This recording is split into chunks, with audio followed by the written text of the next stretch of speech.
kama hanyar tusi ne. Haba malam, ai ko da makina ne mun wannan taimakon. Ya tashi daga makina ya koma masoyi.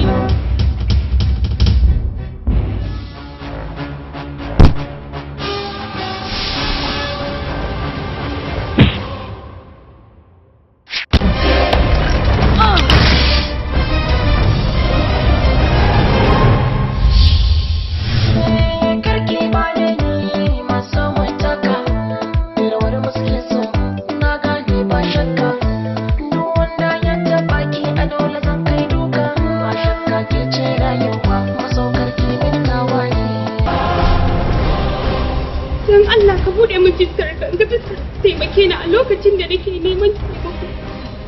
Ba wai na ki bude miki fuska ta bane ki. Kawai ba na so in firgita ki ne. Dan na so idan na bude miki fuska ta. Zaki.